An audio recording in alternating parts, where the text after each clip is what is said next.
Thursday afternoon. You actually you have one MisippBRO if your feed is coming in proper. As we continue to chase Chad through the woods, over the river, under the sea. We're looking to secure his Wi-Fi connection from a far ways away. But you got solo brolo for the day. Mark Misippo coming at you over some hot coffee. That's kind of lukewarm now, probably because we got live at 12:08 instead of 12 noon. But that's not our producer or my issue. It's a team issue. We're gonna figure it out. We're gonna put our heads together. We're gonna figure the best way to tether a VPN from deep in the woods. So, anyway, friends, we missed you on Monday, July 5th, observing the 4th of July holiday. We hope you had a safe one. We'll talk about this a little bit later. Just want to say I got all my digits. No amateur fireworks over here. We'll talk about the 4th of July and a crazy story that came out of it from the professional sports world. Yes, we will talk hockey, believe it or not. But there's just something that's just dominating the headlines. It's something, quite frankly, none of us alive right now have ever seen. Unless you got a great grandpappy that witnessed some Babe Ruth ball in 1920. We have not seen the likes of Shohei Ohtani ever. Let me just say, the easy comparison for Shohei is the fact that he's the first hitter with a ton of power that can also pitch. Pitch quite effectively, much more effectively than even the Babe did back in the day. Now, Babe took the ball and pitched 8-9 innings at a time. Let's give him credit. But I looked up the stats from the last 10 starts of Babe Ruth's 1920 season. He only struck out 14 batters in the 10 starts. Compared to Shohei Ohtani's first 10 starts this season, he struck out closer to 80 batters. That dude throws 100. But this is the crazy part. He's a Japanese product leading the league in home runs. The 32nd home run that he hit just yesterday actually passed Hideki Matsui, former Yankees great 2009 World Series MVP Hideki Matsui, passed him for the most home runs hit by a Japanese-born player. And we're not even at the All-Star break, folks. And a lot more exciting news on the All-Star break here in just a moment. Shohei Ohtani's 32 home runs are the most before the All-Star break since Chris Davis. Remember him? No Oakland A's fans, not that Chris Davis. Chris Davis from Baltimore, who's probably still collecting a paycheck from the Orioles somewhere, somehow. But that Chris Davis, before he completely fell in a tank, he had 37 home runs before the 2013 All-Star break. So, again, Shohei Ohtani, leading the league in homers, leading the league in total bases, while pitching every 5th and 6th day. Just something remarkable we've never seen before. Some more just jaw-dropping stats about this incredible athlete. It's the 4th most home runs ever hit through the first 86 games, trailing only a guy by the name of Barry Bonds and the aforementioned Chris Davis. He's also the first player to ever have 32 homers and 12 stolen bases. The guy's got speed before the All-Star game, before the All-Star break. So hats off, Shohei Ohtani. Cheers to your health. We want to keep enjoying the show, one we've never witnessed before. And folks, let me just tell you, as sports fans, we need to savor this type of moment. We need to savor this type of generational talent. Honestly, he's become one of the only must-see TVs in baseball, and he's doing it both ways. It's incredible. And again, never before seen. A true one-of-one Shohei Ohtani-san. Now, as for all the individual accolades, we're thirsty this morning, by the way. Maybe still catching up from being parched on the 4th of July. Again, hope everybody was safe over the holiday. And thanks for joining us back on a Thursday for the MisippBROs from Misippo Drive at our local studio and all over the world. We'll get more on future MisippBROs travels here in a moment. As for the teams dominating the headlines in Major League Baseball, well, you got the gosh dang cheating bastard Houston Astros, winners of 10 straight last I checked. Let's do a quality check there. Excuse me, not winners of 10 straight. They had a 10-game winning streak, since come to a close, but they have leapfrogged the Oakland Athletics in the standings. Currently sitting on 54 wins. They're tied for the American League lead. And actually, that goes for the Major League lead with your very own San Francisco Giants and the Boston Red Sox. Those damn Houston Astros, they're hitting, they're pitching, and some of their best players aren't even playing currently. So definitely trouble on the horizon for the suddenly cold and injured Oakland Athletics. More on them in a little bit. Not as cold, though, as those Chicago Cubbies. The Chicago Cubs 11 games ago threw a no-hitter. And they proceeded to lose their next 10 games straight. Now, Cubs fans aren't as tortured as they used to be. Thank goodness they ended that, 86-year drought of championships in the north side of Chicago there with their 2016 World Series win. So they got that giant gorilla off their back. But it's times like this you kind of get reminded. The Cubbies were kind of long-time lovable losers for most of my lifetime. Highlights from the Cubs over the years would include in the home run chases, Kerry Wood striking out 20 Houston Astros back in the day, and Mark Pryor. Remember the phenom Mark Pryor? Little known fact about me, not a little known fact, is number 22 has always been my lucky number for the better part of half my life. The reason I got onto it, Mark Pryor wore number 22. Roger Clemens wore number 22. I used to wear my Big Bros number 27, but I wanted to make my own stake, especially when the varsity baseball coach had rights to number 27. So, little known fact about Mark Pryor, spelled differently, had a lot to do with the 22 that I proudly sport these days and will for a long time. So, Astros hot, Cubs not. Giants still rolling along. They haven't hit the skid, so to speak, but they've come back to earth a little bit over the last 2 weeks. They're still fielding, they're still pitching, they're still hitting bombs. They'll be around all year, and they've adopted a new slogan. Thanks to Chooch for alerting me to this one. Let me get it right here. We got the Giants, the self-proclaimed shirt that says, "Let the old guys play." Yeah, the Giants roster is a little bit older than the average Major League roster. Like many sports, the sport has become a youth sport. I meant to get that earlier. Here, it should be on the remote there. Sorry, friends. Just a little live studio entertainment for you. The Giants, with the Brandon Crawfords, even Brandon Belt still in tow, Buster Posey, they did drop Hunter Pence from the roster finally, even though he's still making waves, and he'll be at your celebrity softball game this Monday? I think it's Monday. Anywho, Giants are a little bit longer in the tooth than most teams, but they gel together. They got the chemistry going on again. It's reminiscent with Gabe Kapler leading the way. It's reminiscent of a team that caught some fire, caught some magic in 2010, 2012, 2014.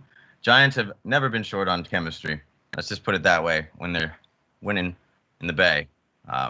It's typically, sorry, I got some backfeed, and I'm trying to access our chat the way my producer told me to, and I am good. So, friends, thank you for joining. The Butter Vikings here, going by his full name now. Love it. Mr. Shea Kerrigan, thank you. And Trash Astros. And the alternate creamsicle jerseys. Are we talking the City Edition jerseys that they keep rolling out? I've seen some for the White Sox. I've seen some for the Red Sox, and it's weird to see them wearing yellow and baby blue. It really is. It's an ode to the city. Some graphic designer smarter than me plugged it in. But let me just say, seeing the Red Sox in yellow and baby blue is just my aesthetics. They matter, right? So it's just kind of startling. Meanwhile, the Giants debuted their City Edition jerseys, and they do look a little orange creamsicle. They got a fade to them. It's a different kind of orange. It pops in certain places. It's dull in others. And they got a big old bridge on the side of their hat. I think Kevin Gausman was the one who said, I'm not disappointed in them, but they could have done more because there's more to San Francisco than just a bridge. I agree, Kevin Gausman. And with the season you're having, I'll accept most anything you have to say. Keep throwing that nasty splitter, just like Shohei. Maybe that's the pitch of the 2021 season, the old split fastball. I don't know what Garrett Cole's been throwing lately, but ever since he couldn't use the sticky stuff that he claimed helped his career, he's had the 3 worst starts of his Yankee career consecutively, too. Something to keep an eye on. Certain pitchers are going to remain right where they were. Certain pitchers, you might see a noticeable dip. It's something to definitely keep an eye on. We'll see if the Trevor Bauers and the Garrett Coles are who we think they are, sort of thing, as we proceed through the 2021 season. And those Oakland A's, not a great day in the media for them yesterday. More tug of war over their potential ballpark. More players hitting the injured list in the form of Chad Pinder. Bad news in the form of Trevor Rosenthal. We all know the Oakland Athletics, they don't print their own money in Oakland. Actually, they like to borrow everyone else's money. I hate to say that. sucks to have one of the billionaire owners in sports, and he doesn't treat the team like he's a fan of the team. He treats it like a penny pinching business, but then again, maybe that's how you become a millionaire. I wouldn't know anything about penny pinching. Getting to the point, Trevor Rosenthal was brought in this offseason to be the A's de facto closer. They paid him $11 million to lure him to Oakland. $11 million is a lot on an Oakland roster. It's the most handed out to a player since Chris Davis got his $24 million extension a couple seasons ago. We all know how that ended up. Basically, whenever the A's choose to pay a player, it doesn't usually go well. And it's unfortunate because they tend to not pay very many players. I'd say one out of every 5 or 6 of your favorite All-Stars that rolls through Oakland, they pick one to keep, like Eric Chavez years ago, injury-plagued seasons after that. Chris Davis, signed your extension, forgot how to hit. When he signed that extension, he had 10 home runs. He was leading the league. And then a hip injury in Pittsburgh definitely affected his swing. That is one heck of a sun that just showed up here. Thank you, sunshine. That's friends. If I got blemishes or any imperfections, I think they're going to be clear to you now. And this is going to take some getting used to. So I'm going to do this for now as we continue to evolve on the MisippBROs. You're here with Sippo, Solo, and the brand new sunshine in the room. So good morning, sunshine. Yeah, and more frustrating news on the Oakland A's ballpark front. They continue to jump through all the hoops and hurdles. The pessimists, and there's many of them, will say this ballpark will never happen. I'm a forever optimist, but after waiting for this ballpark for 20 years of my life, no exaggeration, I'm not holding my breath until, like Big Bro would say, until there's shovels in the ground. As of right now, I don't even know if they know where to keep the shovels, where to find them. No digging in Oakland anytime soon. Moving on. Colorado. Keep hinting at it. We've talked about it in past shows. It's going to be the place to be. Sunday, Monday, Tuesday, the Futures game, the Home Run Derby, my absolute favorite skills competition, if you will, type of event in all of sports, and the All-Star game on Tuesday. Your boy will be at the event. And you know me, I probably got a t-shirt that marks some sort of something I attended at some point. Always a good gift for Sip. Take him to a concert. I'll take a shirt from that concert. We're about to go to Mexico. Let's do some bathing suit shopping first. I don't know what it is about me. I've just always liked to associate. I don't know. It's like, it's good for the memory bank. You know, one day I'll be an old man, demented, I'm sure of it. And I'll be, by golly, did I go to the 2021 All-Star game at Coors Field? I did. Yes, I'm about to. Desert Todd, if you're listening, thank you for including me. Can't wait to make some memories and see a whole tank load of home runs showered all over Coors Field. I got to say, they finalized the participants as well. And I'm intrigued, not just because any reason, but final participants for the Home Run Derby 2021 include Shohei Ohtani, Major League home run leader. Pete Alonso, the defending home run derby champion. I still got a bone to pick with Pete Alonso. I love the new format of the Home Run Derby. Hit as many homers as you can in 4 minutes. It just dominates over what the old format used to be when I fell in love watching the Barry Bondses, the Ken Griffey Jr.'s, the Mark McGuire's and Sammy Sosa's, and Fenway Park and Coors Field and Veterans Stadium, the Bonds versus McGuire showdown. I think it was 93. Getting to my point. Excuse me. Pete Alonso won the 2019 Home Run Derby by hitting a total of 57 home runs. That is not a slouch amount. It was the second most hit that Derby. Vladimir Guerrero Jr. at age 20 hit 91 home runs in the same event. Now, the way they do the formatting, hit as many home runs as you can to advance. Most home runs advance out of round one. Semifinals, same thing. Now, when you get to the finals, aggregates are wiped off. Everyone starts at 0. So Pete Alonso squeaked 1 or 2 home runs past Vladdy Jr. in the finals, but Vladimir Guerrero put on a show for the ages in 2019. 91 home runs is by far the most home runs ever hit. And if he could do, well, he won't be in the Home Run Derby this year, but I've guesstimated there will be 150 to 200 home runs hit in Coors Field. We'll see if I can snag a ball. More on my plan from the bleachers here in a moment. Again, Todd, if you're listening, please chime in. Happy to have you as always. And I got some news for you, buddy. But moving on back to the participants. Pete Alonso will be defending his 2019 championship. Don't forget, there was no home run derby last year during our whole 60-game COVID season. Trey Mancini, the feel-good story and the guaranteed comeback player of the year from the Baltimore Orioles. He was leading the American League in RBIs for a spell. What is so special about this young man? He's 1 year removed from a full season out of baseball where he spent recovering from stage 3 colon cancer. Hats off to you, Trey. I would never wish that sort of condition on my worst enemy. And just want to say thank you for being an inspiration and for giving people hope. It's going to be a great story to watch him up there slugging. Trevor Story. Got to have one Rockies player, right? He's your guy. He's not having his best season this year, but the hometown guys always get a little charge from the home crowd. He's going to be hearing it. He's going to be feeling it, and I'm predicting good things from Trevor Story. Salvador Perez, Mr. Royal, deserving of an all-star. Not one of the game's known power hitters, but he is setting career highs this year with 19 homers thus far. Well, career high pace. Your local Oakland Athletic, Matt Olson, big lefty, 20 home runs, known for his Gold Glove and his power.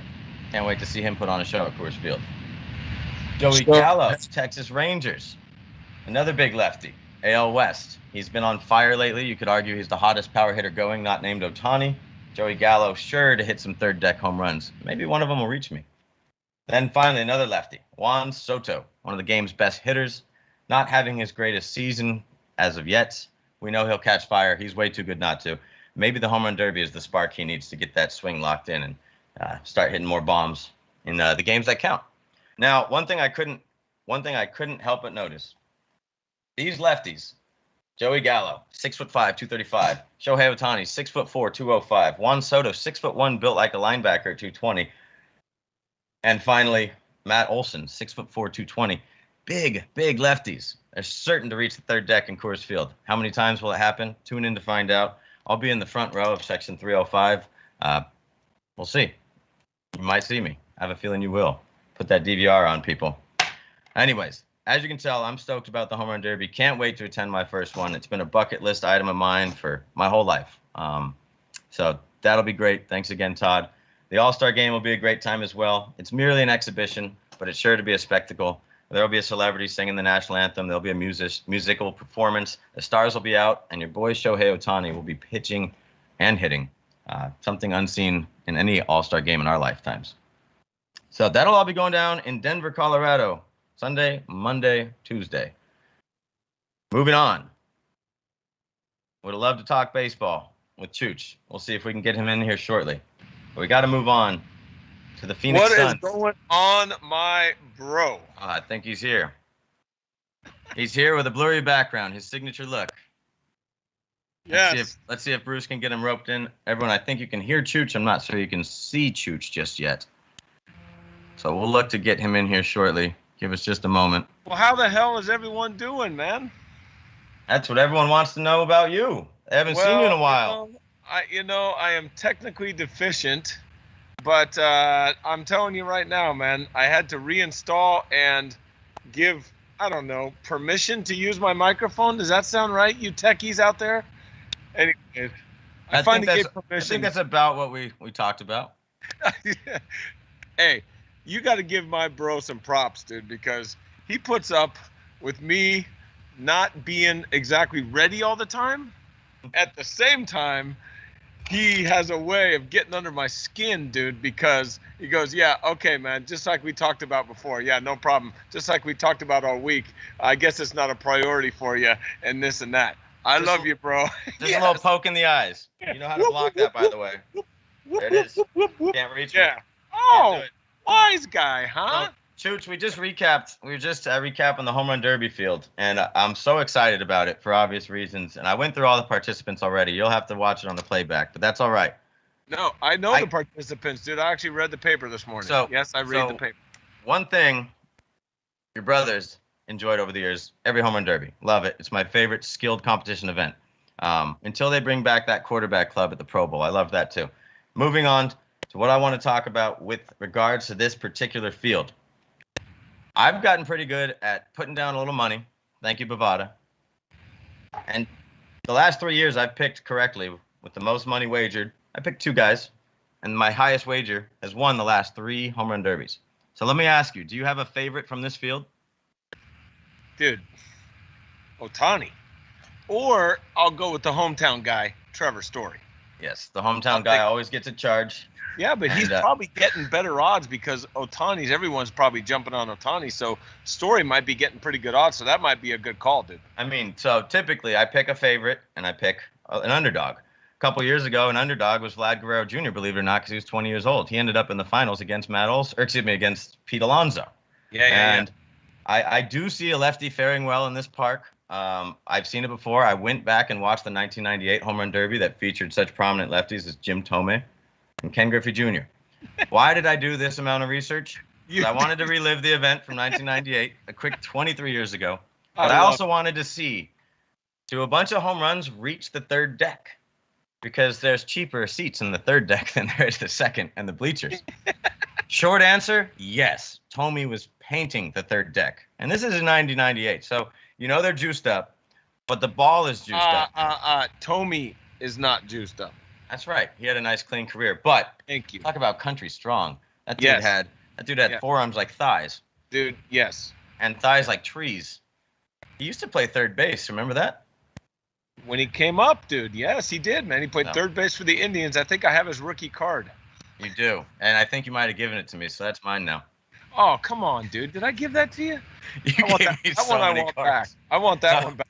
But one thing I was highlighting to the listeners earlier, the lefties in this, they're big. Joey Gallo, 6'5", 235. Matt Olson, 6'4", 220.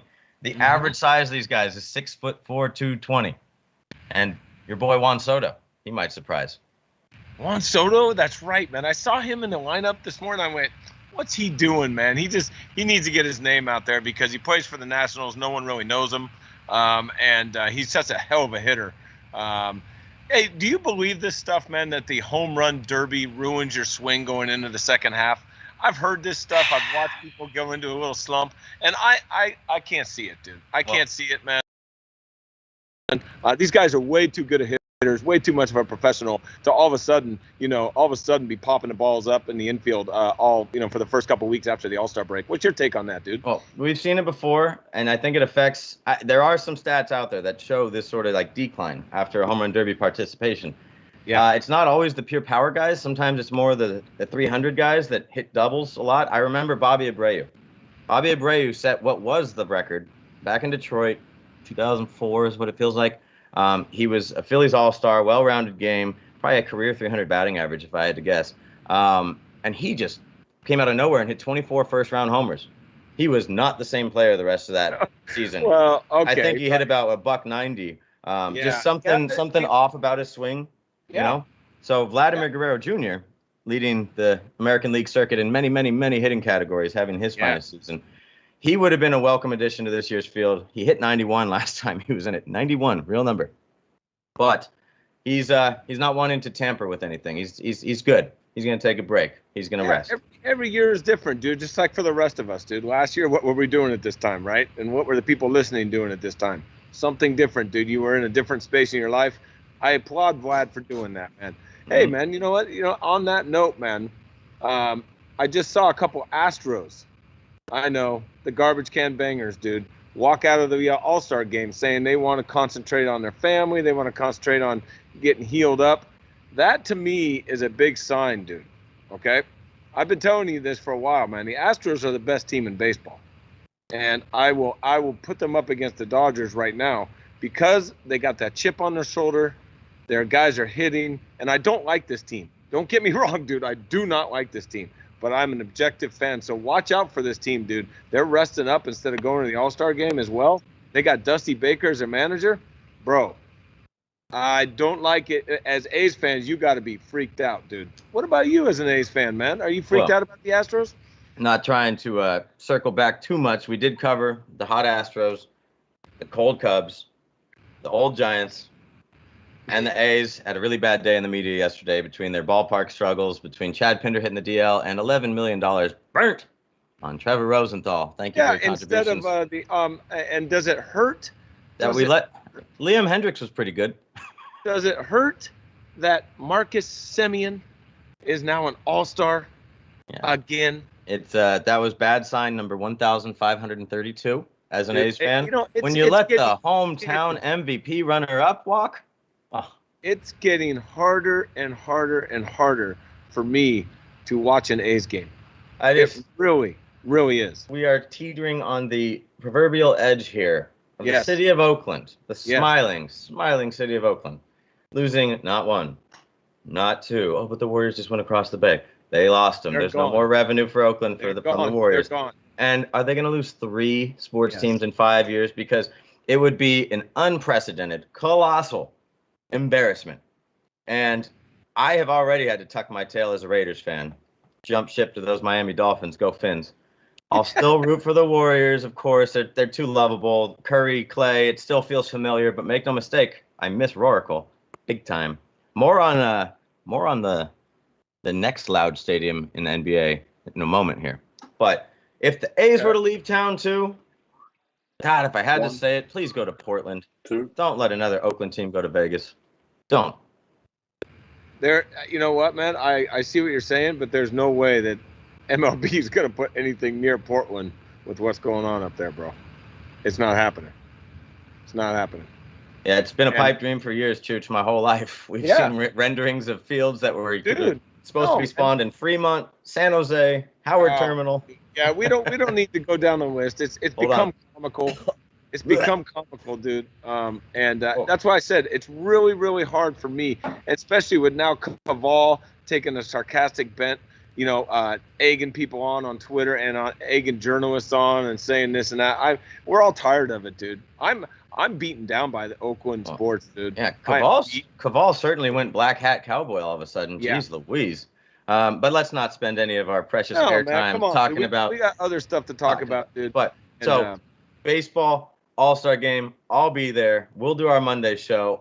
Dude, I'm gonna get footage. I don't know where I left it. It's somewhere here. I'm gonna get some GoPro footage from the right field bleachers. Todd, if you're listening, I hatched a plan. My buddy Todd got all the tickets. Thank you. I'll pay my share. It would have been a big hassle and a lot of dollar cost to move all 3 of us to the bleachers. So I found one seat that was a decent price. Here's what I did. You'll have to tune in next week to figure out how this ended up for me. I'm going to go in with Todd's ticket. I'm going to scan Todd's ticket only. I'm going to leave my digital ticket in my pocket. I did buy event insurance. Per the fine print, $17. Per the fine print, it says if you fail to attend the event, you'll be fully reimbursed. If I get into the game with Todd's ticket and never scan this, I don't think the system will recognize that I was there. However, I will go up to an usher in my bleacher section and I'll say, yeah, that's my seat. We will see if I get refunded my $220 next week. Damn, dude. That's quite the interesting plan, and you're going to have to let us know how that. I have a feeling that's not going to work, but I hope it does for you, dude. Hey, either way, I'll be happy to pay the money. I was just seeing if I could do a little sprinkle a little embezzlement into the All-Star game. No, it's not embezzlement. No, it's a heist. First off, MLB is a corporation, and they embezzle more than anybody else, dude. So that's not embezzlement. And second, dude, embezzling, you're taking funds from someone else and using them for other purposes. So, our producer just threw up a question to the guests, to the listeners. Who has the over/under that Mark gets arrested? I'm gonna take the under, whatever it is. I don't care what that number is. I'm definitely not getting arrested multiple times, so take the under. All right. Would it be my first arrest? We'll save that for another show. Would it be your first arrest? That's a different show. That's a different show. Hey, who wants to take a poll on the MisippBROs? No, let's not. Those cuffs had fur on them. Anyway, excited about baseball. Lots of All-Star games. Misipp cuffs. So, Chooch, how do you feel about this saying? Suns in 4. I think Milwaukee wins 1. But do you get the pop culture reference, the phenomenon that has become Suns in 4? No. You didn't see that fan against the Nuggets? Yeah, was that what that was all about, man? Because I saw, okay. All right. He got in a fight over shoving the 4 in someone's face, and then the dude started the fight, and let's just say Suns in 4 guy finished the fight. You'll have no trouble finding that video, friends, listeners. And He's become an internet sensation. He even has an action figure out now. He's got endorsements. I mean, this is why you go to an all-star game and don't get arrested. But this is why you go to these big events. You never know. You could be the next famous Suns fan. That's what's so awesome about today's society and how we do things, dude. And this might be a good segue, dude, to talk about what's going on in the NCAA now, man. Where you can go from being a person in the stands to having your own action figure, doing this, and freaking making some dough, dude, just because you went viral on video. And now athletes are going to start getting paid for the actual money that they bring into a college. What do you know about that? All right. We're going to jump onto that topic. We will circle back on the Suns just a moment. NCAA athletes getting paid for their likeness, getting paid for their imaging, getting paid for the revenue they help generate via maybe personal jerseys. Let me say, I do like the NCAA being squeaky clean, which it never has been. I do like for the players to remain amateurs if you can. That way, the whole for the love of the game, still bleeds out. These kids are playing for their, maybe their last games, most of them. The vast majority of NCAA football players, they don't advance to the NFL. So what I'm getting at is, as long as they can stay kids, that'd be great. Because if they're going to turn into divas wearing the diamond jewels that usually await them at their pro career, that'll be different for me. But I've been waiting to ask you this question, Chooch. Which NCAA athlete of the last 20 years, who pops into the front of your head, which player would have made the most income off of his likeness, images, or renderings? Jordan. 20 years. 20 years. Okay, 20 years. Probably Reggie Bush, Vince Young. Ooh. Maybe, let's see. Let me think here, man. Put me on the spot, dude, but Johnny Manziel. Johnny Manziel would have made more of that. Texas A&M moved some number 2 jerseys. Just think if he could have patented that, dude. You know? Johnny Manziel and Vince Young could probably absolutely use the money. I'm going to just say these are the type of guys that end up broke at some point in their lives. Yeah. You think Vince Young, you could see him suing NCAA for give me the money back that I should have made. Vince Young doesn't have enough money to get a lawyer. No, poor guy. What a promising career. That's the sad truth, man. These guys get taken advantage of and make terrible financial decisions. That guy got done in by the Wonderlic test. He scored an all-time low Wonderlic score and then played like it, unfortunately, at the NFL level. But number 10 Texas jerseys, Vince Young. Number 5 USC jerseys, Reggie Bush. How about number 15 jerseys from Florida? Oh, hell yeah. Yeah. I don't really think of that guy too much because it's just like I'm tired of him. But I can understand. And why is he still getting a shot, dude? I mean, seriously, a 30-something-year-old tight end who can't freaking You mean a guy who hasn't been in the league for 9 years, dude, was a mediocre quarterback? I mean, dude, you want to see the best example of the good old boy club. Here it is, okay? Who's the coach that freaking put him on the roster, dude? His old college coach, good old Urban Meyer, who never met a friend he didn't like to grease his palm for, dude. So, I'm telling you right now, dude. Yeah. Yeah, there'd have been a lot of Tebow jerseys sold. But Tebow would have cashed, dude. Oh yeah. I remember a lot of the listeners will be familiar with this game. Pretty legendary game, actually. NCAA football, 2003, 2004, 2005. I was all over it. It was a great game from EA Sports. But here's the thing. You're playing with 2005 USC. You're playing with 2002 Miami. I mean, these teams are dominant.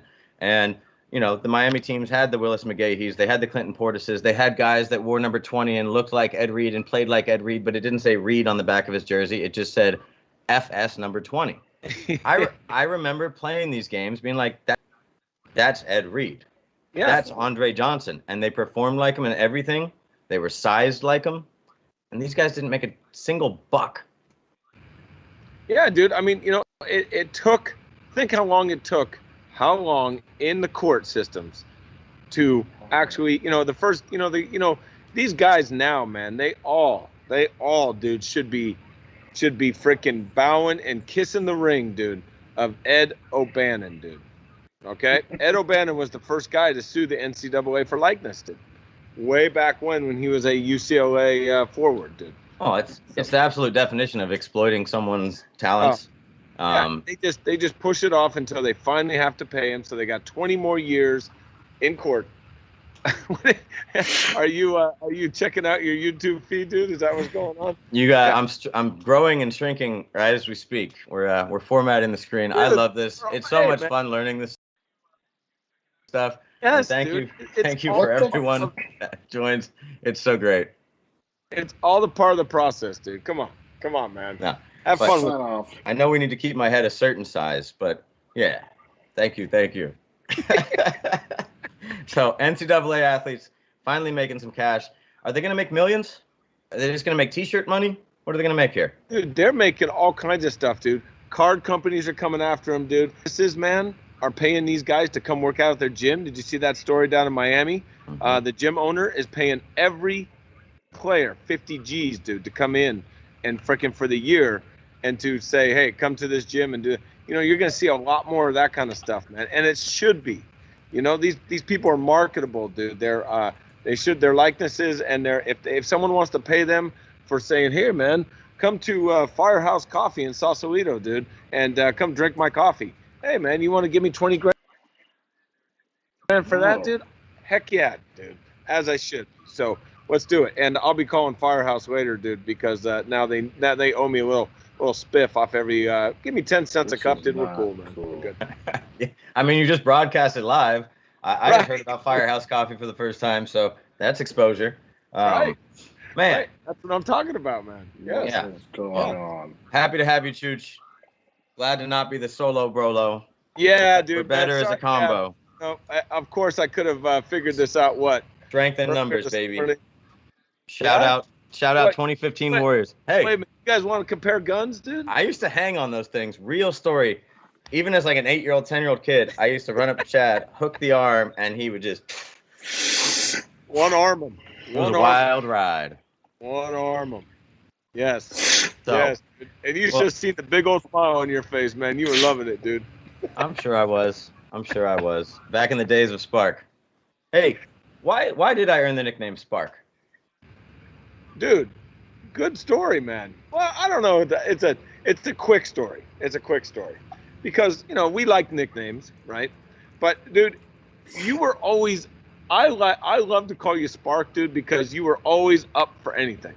Okay, so even when you were a kid, dude, laying around, I'd be coming in, man. You'd be watching little cartoons or TV with your fug in, dude, you know. And I'd be going, Mark, man, let's go outside, let's play some bat ball, man, let's go. And you go like this. And hey, not much has changed. You just put your head up. What?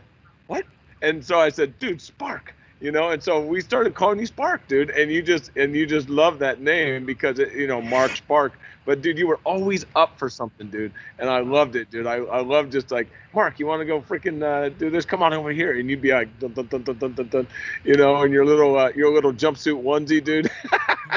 Oh man, I miss having those onesies. And there are adult onesies out there, but it's not the same experience. No, something about having someone pull the onesie up for you and then put you to bed. No way, man. You know, I miss that a little bit. I'd have you out in the front lawn, dude, in your onesie, dude. You wouldn't take that fug out, dude. You wanted to suck on that sucker. Hold on. For some context, fug, F-U-G, I believe is how it's spelled, is a pacifier or a binky or whatever you called it when you were a little kid growing up. And legend has it that I would always have a fug in. And when I went to bed, I'd go fug in mouth, fug in left hand, fug in right hand, just in case I had a wild night in the crib. And the dude could not get enough fugs, man. if I couldn't find my fugs, rumor has it, legend states, I would go around saying, "Fug me." Is that true? No. Come on. No. I don't. I did not hear that. No, you. It could be somewhere else, but I was not there at the time. Unfortunately, bro, you know, as we know, man, I took off for the Marines when you were pretty young, but I got a good 5 years in, dude, with you. The first five are important, dude. First 5 are important. Foundational moments growing up playing basketball. Let you know that nothing has fug changed. Was a huge thing. He still got the fug. Yeah. He still got it. Still got the fug. Yes, dude. Matter of fact, where is it? Yeah, yeah. Bruce spends half the day looking for fugs, dude. Yeah. Keeps me happy. No, that's for sure. So we're gonna touch on this real quick, Chooch, because it's a sports accolade. It's worthy of mention. We All don't right. spend a lot of time on the ice, but apparently a team in Tampa Bay does. Tampa Bay Lightning just pretty much smoked the Montreal Canadiens. Yeah, Yes. what's that all about? I thought Canadians were supposed to be good at hockey. And Florida doesn't give a damn. So what's going on there? Florida, dude, they don't even know, how do they even keep ice on the rink? They don't know what to do. So They damn don't know hot. what to do. Yeah. I mean, the players, are they gonna have a parade that no one attends because they're down in Fort Myers? You know? I mean, the demographic down there does not speak to a hockey crowd. I could be wrong, but I'd love to be right. They do like mullets down there. Oh. They do like mullets. Yeah. They are fans of mullets. But dude, the Tampa Bay Lightning, back-to-back NHL champs now. You know, man, I don't think I watched one puck. I got to be careful there. Puck drop, and in this year, I might have seen a highlight or two when I was waiting for a baseball highlight. But other than that, but more power to them, dude. You go back-to-back in anything. Well, in anything. Yeah, just for our listeners' knowledge, the MisippBROs can do a lot of athletic things. Yes. Ice skating's never been one of them. Not even roller skating. Not even rollerblading. No. Any of it. Skateboarding, rollerblades, Require roller cleats or skating. no shoes. That's pretty much it. No, I can't. No, dude. And turning on the ice, dude, takes me a long time, dude. I'm doing the white guy. Come on, man. I got to get over there. I remember doing that, but that was only a few times, and I won't do it again. So yes, I'm gonna tell you right now, man. They are some of the most conditioned athletes out there. Hockey players, basketball players. Blew my mind. My first hockey game I ever went to outside of high school. My high school in Westchester, Pennsylvania, did have a hockey team. It was cool. They were good. Shout out Westchester Henderson. But I went to my first NHL game, Sharks 2015. Fun fact: it's the last night I ever drank or intook Fireball into this body. December 27th, 2015 was the date. Don't put that junk in your body, people. But moving on. God. Specifically Fireball. It was a heck of a game. Went to overtime. The speed, the power. Yes. That's what's evident when you're watching hockey, especially coming from a guy who's not a great skater. Just seeing the skating backwards at speeds that faster than I could run forwards. I mean, hats off. All hockey players. Definitely. No doubt. Tampa Bay Lightning. Yeah. I went to a playoff game with the Sharks, dude, at the Shark Tank. And that was one love the Shark Tank. Dude, I seriously, man, I would recommend highly going to a live hockey game. Even minor leagues, dude. Check this out, dude. I went to some minor league hockey. San Diego Goals with Goforth. Remember Goforth, dude? Down in San Diego, dude? You mean our favorite Cleveland Browns fan? Yes, dude. Is he the one that was wishing Ozzie Newsome would hurry up and die? Yes. Well, especially when they moved the team in the middle of the night. He just wanted to frickin' just destroy people left and right. So, but Goforth had him, took me to my first minor league hockey game when I was living in Diego, dude. Yeah. So, Cleveland Browns. Dude, $10 deal. $10, you're right against the glass, dude. Bah, bah, bah, bah, bah. Yeah. It's Another fun. place I'm surprised would have taken any interest in hockey, San Diego. I know. Yeah. So, I mean, it happens, dude. Obviously, San Jose, I mean, was it like 120 there last week, dude? They got a hockey team. Going up to 100 here in the East Bay, 105 over the weekend. It's cooking here in Sausalito even, dude. Speaking of cooking, where's Kay cooking? Where's that? Where's our favorite coach? Yeah, where's Kay cooking, dude?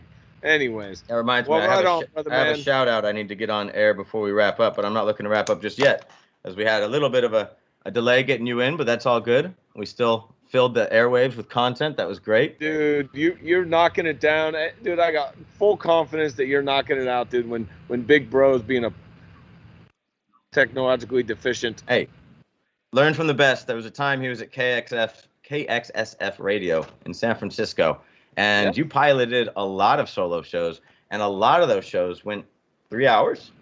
Yeah, dude, I did 3-hour shows all the time, man. Yep. Yeah, that's good stuff. Although we've learned being on video is a bit different than radio. I tell our producer Bruce, I do have to brush my teeth. I should take a shower. Like, especially with this lighting. I don't know if you can tell, Chooch, you digging the new lighting? Dude, you look great, man. Thank you. I mean, dude, I'm serious, man. You're stepping your game up, dude. Watch out, folks, man. This guy's gonna go freaking viral here pretty soon, man. Look at him. Spark it up. So back to the Suns. I think they're going to pull it off in 4. I just think it's their season. I want to highlight 2 things. All of a sudden, the Valley, the Valley is the place to be. Without any major markets like the Lakers, the Heat, any teams from Texas, the Warriors, not in the finals. It's fun to see the arena packed. It's fun to see celebrities in a new place. And it has become a loud arena. It might be the loudest arena in basketball currently. Well, because it's the only arena playing in basketball right now. Well, I mean, but I also like those Valley jerseys. I just like the vibe. I think it's their year. And let me just shout out Cam Johnson. What a great 6th man. They are deep, and he has what the kids would call one of the wettest jumpers in basketball. Tell me more about the wettest, dude. I get the vibe, dude, but that sounds pretty cool. Maybe I can use that, man, and look kind of cool down the road. You can say it to the kids you coach. They'll be like, damn, coach. No, just one of the silky smooth jumpers. Think of Klay Thompson. Kind of reminds me of it a little bit. They both just have silky smooth, always aimed, centered at the basket. It just looks different than everyone else. That's it. And he's a 6th man coming off the bench, averaging 10 points a game in the playoffs. Solid. So, dude, before we, the one thing I want to talk about the Suns is DeAndre Ayton, and everyone hating on him when he first got picked by the Suns, and they said, "Oh, wasted draft pick." And this is the reason why, especially with big men, you have to be patient. 2, 3, 4 years, dude. You have to hear that, Warriors? You hear that, James Wiseman? Yes, and this is very important for the Warriors, dude. Don't, because he didn't have a good rookie season at all, had a lot of stuff go wrong. He is very young, and you would need to be patient with him, dude. In the next 2 or 3 years, look at Vlad Guerrero when he came up, dude. Look at these guys. Some of these guys take a little bit. Like Wander Franco right now is going through it in the MLB, dude. He's batting .230, okay? Oh, he'll be fine. He's going to be a superstar. He'll be fine. The Warriors would be very wise to be patient, and I believe they will. They will not trade Wiseman coming up in the draft. Good, as they shouldn't, in my opinion. But DeAndre Ayton, rising to prominence right in front of us, and he did get a lot of flack for getting picked ahead of early superstars like Luka Doncic and Trae Young, guys who kind of elevated sooner. But hey, who's in the finals? So, Phoenix Suns. You got that right. Let me know how much you want to chew on this one. Budding Western Conference superpower? No. I don't only the Chris Paul window's doing it. Superpower is that's a long termer, and let's put it like this: they win the championship. Who's to say they're not the favorite next year? Depend on what they do in the off season, because everyone's going to get better. Oh, but you reminded me. Yeah. Thank you. You're good at that. You're good at reminders. We do it for each other. Today marks 11 years to the day that LeBron James pulled off the decision and took his talents to South Beach. That was so gross. It was a spectacle for all the wrong reasons at the time. We were kind of grossed out at the time. What we didn't know is it would lead to this modern era of basketball where players move around freely. I mean, hello, James Harden's on his 3rd team. Kevin Durant's on his 3rd team. LeBron James is on his 3rd team. This doesn't happen in any other sport. Superstars don't move around in that volume in the NFL, in the MLB. They don't. Matter of fact, MLB, they're prisoner to their rookie contract for 6 years. Ooh, so LeBron birthed the super team era, and it's followed suit for the next 11 years. The Nets. Some people say the Warriors. That dude's a trailblazer, man. I mean, not Portland, but he's a trailblazer, man. I mean, the league goes where LeBron. But I mean, the guy has his hand in so many things and so many decisions, man. He has been one of the best things ever to happen to the NBA. But yeah, when that went down, the decision, I was disgusted with it. I couldn't stand watching them guys on stage. Yeah, man, check me out, look at me. But that's become normal thing now, man. So I can bash it all I want, dude, and think it's disgusting. But look where LeBron is, dude. I mean, look who he is now. Are they gonna challenge the Suns? Yeah, but is LeBron older? Yes. Is Curry and everyone older? Yes. So if Suns keep getting younger, dude, I see them definitely being contenders. And hey, let them finish this off first. Let's not give them the title yet, okay? They have to actually win 4 games. So until that happens, dude, let's wait till another one, huh? Well, yeah, and on that's good. That's fair. On that note, Oh man, what was I gonna say? I lost my train of thought live on Hey, air. no worries, man. Hey, I'm gonna tell you right now, man. Thanks for your patience, dude. And hey, great job, freaking jumping in there, dude. Doing your thing and throwing us some topics. Bruce, dude, keep on doing your thing, my man. I love when you. I like when he interjects a little bit and calls you out on some stuff. I like that. That's some good stuff right there for the MisippBROs, dude. There it And is. The chat Do it for reminded you, me of two Ken. things. Giannis, thank you. Live on air, in my head, and on your feeds. Thank you, Bruce. Giannis, I didn't think there was a snowball's chance in hell he'd play. His knee got ostriched, is my term. And I was anticipating major damage, but maybe this is why he's an elite athlete and we're not. yeah, The dude he missed 2 games to close out the Eastern Conference run. Maybe a bit hindered, but he's out there, and it's impressive. Yeah. And he's out there for all the fans, thank you, Shay, to count down how long it takes him to shoot those free throws. And yes, they are in his head. It's, it's so petty sometimes. Society can be so petty. We raise the guys up, and then when they reach their peak, we just want to bring them down. Yes, yes, and then we find the next person do the same thing. It's a continuous Wash, cycle. My rinse, entire life. repeat. Yes, Hit the cycle. Hit the cycle, dude. Yeah, and yeah, Giannis, dude, is not 100%. It kind of reminds me of like when LeBron was in the playoffs this year when he played the Warriors, and then in the first round when they got bounced. Same thing. You know what I mean? So I love it.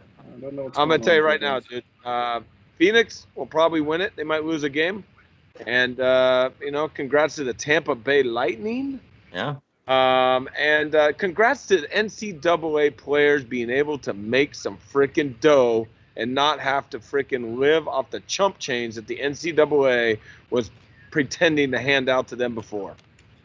If an NCAA athlete's awarded $2 for their likeness, their image, that'll be the first $2 they were ever awarded. By the way, go, man. Keep those $2 bills. Hey, They're lucky. I'm excited for them. All right, dude. Well, hey, man. I got a wrap up piece because we know you're on the road. You're hitting the Northwest coming up, right? You say Oregon coast? Man. Right. Oregon coast. And we got to mention. Go ahead. Up to Seattle, baby. Nice. I have yet to make it to Seattle. It's one of the few big cities in the country I've yet to make it through. Looking forward to it. Right I know that they got some awesome sushi up there. You know, fun fact about Seattle. I guess it's on the same hemispherical line, longitude, latitude. Yeah, whatever. Forgot that. Left that in high school. They are basically equal with Tokyo, Japan, and they say that the top sushi chefs from Japan, they prefer, like, if you make it to the big leagues of sushi chefing, if that's the right way to put it, they take their game to Tokyo. Excuse me, they take their game to Seattle. So, eat some sushi up there for me. Oh, don't you worry, dude. You know, my palate's changed, dude, and I be eating that raw tuna, brother. Definitely. I got 2 things I have to touch on. I'm going to lead with the bad news. We'll finish with some positive news. It's a bizarre story. It's a reminder, folks, that life is precious. Anything can happen. We hope your 4th of July celebrations were safe.